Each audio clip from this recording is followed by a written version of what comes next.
Direction and Purpose, Chapter 5, Your Philosophy of Life. In this last chapter, I want to reflect on the power of philosophy and how you can use it to create your best life. Philosophy is often done by scholars who are essentially, I'm being a bit facetious here, but I've often thought this, the bureaucrats and librarians of thought. But there have always been very practical schools of philosophy as well, such as the ancient Greek and Roman tradition called Stoicism. In fact, this is what philosophy was before it became turned into an academic activity over the centuries. Just as cognitive psychologists help people change their thinking in order to change their feelings and behaviour, and so their mental health, philosophers like the Stoics focus on changing your thinking in order to change not only your emotions and actions, but your whole life. And their aim is not merely mental health, but a good, meaningful life and a stronger, wiser, happier you. Their aim is flourishing and virtue, as they would have said. Stoicism has been around for 2,500 years because it works, because this stuff works. The Stoic philosopher Epictetus, who's probably my favourite, said that, quote, "People are disturbed not so much by things, but by their beliefs about things," unquote. I'll repeat that. People are disturbed not so much by things, but by their beliefs about those things. Now, the cognitive psychologist Albert Ellis was inspired by Epictetus, and he formulated what he called the famous ABC model for understanding how we get disturbed by things. So A stands for activating event. In essence, it's the event. B stands for belief. And C stands for consequences, such as how you feel or how you act in response to the event.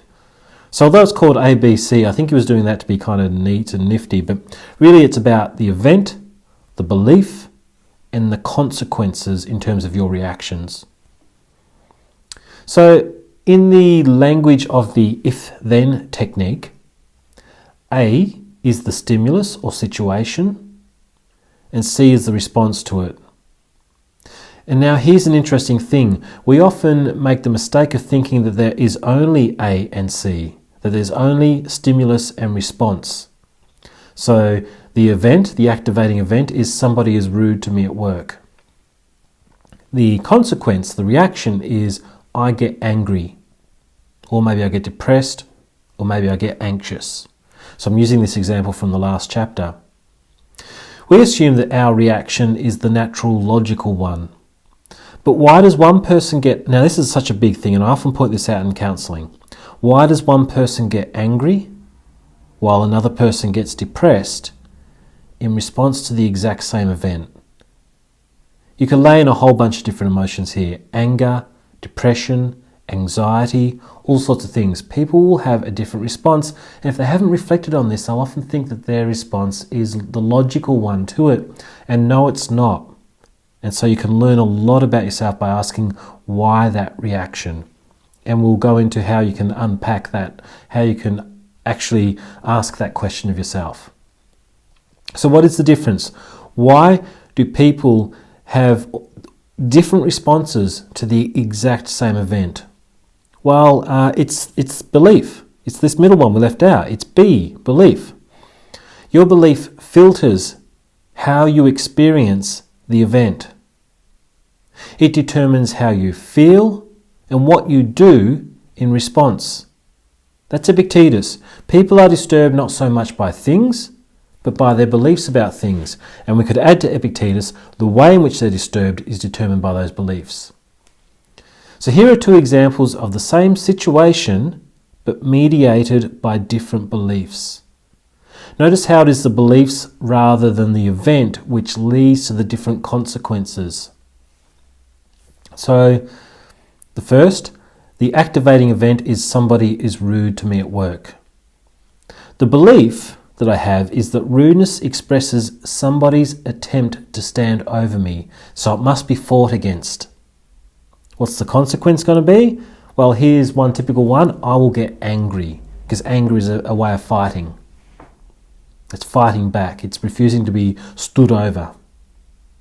Okay, let's go through this again and let's put in a different belief and see what happens. So it's the same activating event again. Somebody is rude to me at work. But there's a different belief this time, similar but different. It's that people will often be cruel to me and that there is nothing I can do about that. I will simply always suffer in this way. I'll always suffer humiliation and I'm trapped in that. Can you guess what kind of consequence there's going to be in terms of my reaction? Yeah, I'm going to get depressed. I'm not going to get angry. I'm more likely to get depressed. So when encountering a rude person, some people become angry in response, some depressed, some anxious, some laugh it off, and so on and so on. Each person experiences the same situation in a very different way thanks to their mediating beliefs. And it doesn't stop there.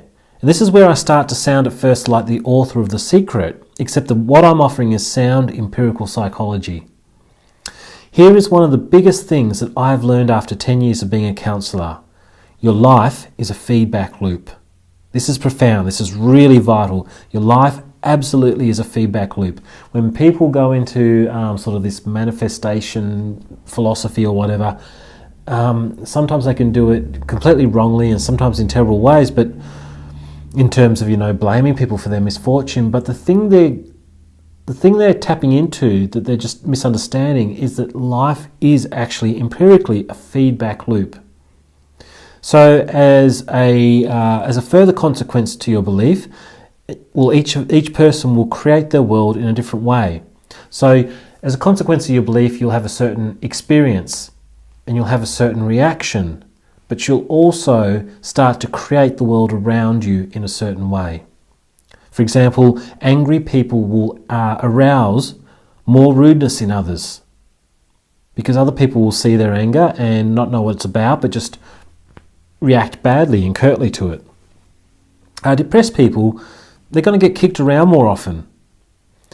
Anxiety will lead to a greater feeling of powerlessness, like even more of that feeling, and so to increased anxiety and increased threat. And you can turn this around now. Consider the power of positive beliefs and how they mediate. So people who courageously laugh in the face of rudeness, they're going to be untouched. The sort of people who are untouched by such childishness, they're going to get more respect from others. Generous people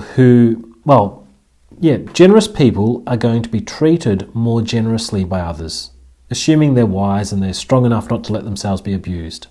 In the main, if you become a very generous person, as well as being strong and savvy, if you're very generous, you're going to be treated more generously by others. They're going to like you. They're going to want to do things for you. People who leap at opportunities are going to discover more opportunities.